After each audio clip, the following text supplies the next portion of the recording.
Hey everybody, what is up? Today I've got another Paragon Monolith balance suggestion for the game, and it's going to be the card system this time around.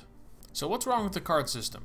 Actually, quite a lot that I haven't honestly touched on before. Before I just kind of focused on the cards and maybe their lack of interesting changes to how they affect your character. Mainly they're just passive stat increases that focus on increasing your health or damage or crit or what have you. There are some that do some pretty cool things now after they did a little bit of a rework, and I can only assume that there will be a further rework to further enhance more cards and make them more interesting and fun to use, but there's still a big issue with the whole system itself. And that is, it is far too limiting for everybody, for new players, for old players. There are way too many limits in way too many areas of the system itself. Now, what are these limits exactly? One, the decks that you can make are limited in terms of how many decks you can actually make, and although you do have the ability to buy more deck slots, allowing you to make more decks for more heroes, it's still not great, because for new players, they're going to be putting a lot of their reputation into likely card packs and into mastering their favorite heroes. They're probably not going to want to spend the reputation amount needed to make more slots. So that's pretty limiting, but do you know what else is limiting? The fact that you can only have 40 cards per deck. This effectively only allows you to make one build, one viable build per deck. You can't have two builds. There's just not enough room. You definitely can't have three, and you can't have a bunch of extra cards thrown into your deck that would allow you to have a somewhat reactive defense to how the enemy builds or who the enemy picks during the draft pick. Because there are quite a few heroes that are pretty strong in crowd control, for one, and you need a specific card in order to help deal with that crowd control. There are a variety of other cards that can help with certain heroes as well, and you just can't do that. You have to have your full build, and then maybe a couple extra cards, but that's not nearly enough. And besides, what if you want to have two builds? Well, then you're going to have to make a whole nother deck just in case you have that one hero or maybe a couple of heroes that you're playing against that you want to make sure you have that card for, but you can't fit it on your original deck. Therefore, you have to have two decks or maybe even three decks per hero. It's so unintuitive that it makes my head hurt, seriously. And while the crafting system is overall a good addition to the game, there is still a big flaw with newer players joining the game and simply not having the amount of cards that they should have to deal with most situations that, you know, players like you or me will be able to handle easily simply because we have all the cards. But here's the main reason why I feel the current card system in its current form is holding back the game in terms of bringing in new players and creating a competitive scene. And that is the fact that you have to build a deck before the game and then go into that game upgrading your cards from the deck that you have chosen. It's too limiting, and it is too confusing for people who are used to other MOBAs, who are used to a regular store. It is too unintuitive for those who are first joining the game. It can really put them off. I also have a bone to pick with affinities, and I feel that they honestly shouldn't exist, because all affinities do are allow there to be multiple cards of the same kind that do the same thing for nearly every kind of affinity. You know, look at the health cards, look at the damage cards, look at the crit cards, all of that is nearly identical with a couple of small changes. Getting rid of affinities would mean you could condense all of the cards down into just a couple or just a few instead of having 5 or 6 different variants just to fit those different affinities so that there can be a semblance of balance for each type of hero. Because, yeah, there will likely be an issue if you take, say, all of those Fury cards and let Sparrow get at them. Or vice versa, if you take Twin Blast and allow him to use all of the growth cards, yeah, there might be some balance issues there. So just get rid of the whole system entirely. I mean, it looks like Epic is going the way of making cards more useful, condensing down the cards to make them more simple, more engaging, more exciting, and to get rid of a lot of the redundancies that are currently in the amount of cards that there are in the game. So just take that next natural step and condense it further. Get rid of the affinities, allow every hero to use every card, and give us the customization that we as MOBA players in this kind of game with a high skill ceiling needs. So when it comes to getting rid of all of the filler cards brought on by all of the different affinities that there are in the game, I feel the best way to handle that kind of situation in terms of condensing the cards down would be to focus and keep all of the cards that have unique statistics about them, and then condense and get rid of all of the ones that have copy and paste abilities from various multiple affinities.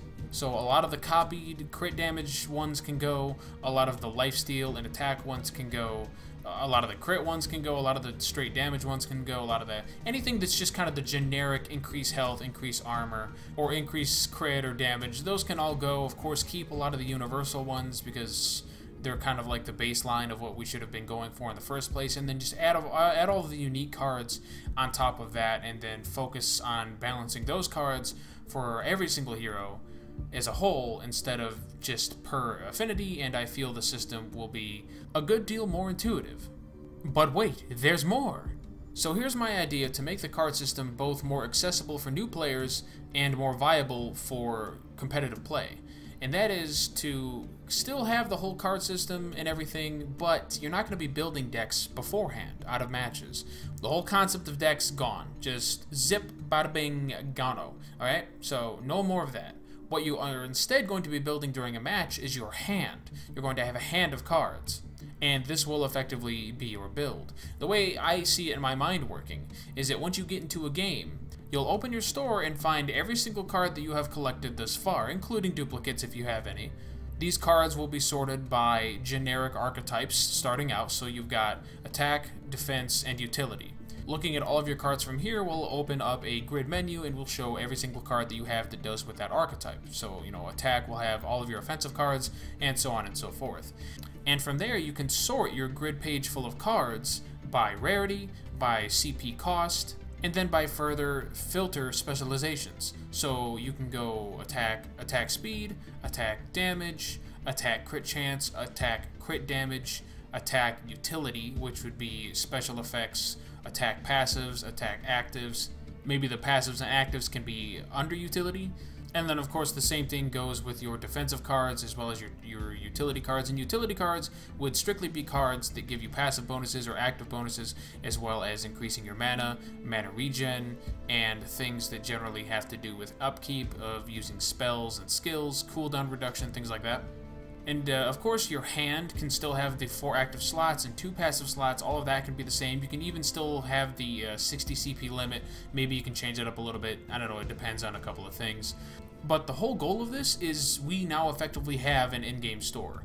The whole concept of deck restrictions in terms of number of cards you can fit in your deck, as well as the amount of decks you can actually make, those are all gone in favor of a system that is much more flexible, a lot more diverse, and gives you the ability to reactively build to any in-game situation in terms of being able to counter enemy heroes, in terms of both what they build and who they choose to play. This is especially important for newer players, I feel, as well as competitive, as people can go into games not having to worry about building decks beforehand or any of that jazz, and can be more free to play whoever they want, not having to deal with the fact that, oh, you know, I might not be able to play this hero correctly because I didn't build the deck for him beforehand. That whole concept would be gone. You could play whoever you want and immediately be ready to make a build for them right out of the gate. However, for those who want to save their builds, there can be some sort of loadout system that would allow you to instantly access a list of cards that you want to have in your hand all the way from 0 to 60 CP, and this can be done outside of every match. It can be kind of like the deck system, but it's definitely not going to be limiting in any way possible. It's just going to be there so that you can have your pre-configured hands available to you in-game if you don't necessarily want to just build it on the fly or experiment like that. And that is definitely important. It definitely cannot be limiting in any way possible, because otherwise we're just back to the whole deck system and the whole arbitrary limitations. But I figure this way people can still have the ability to craft cards, disenchant cards, turn that currency into creating more cards that they want, and then they'll just appear in their in-game store when they get into a match, or in their loadout screen outside of a match.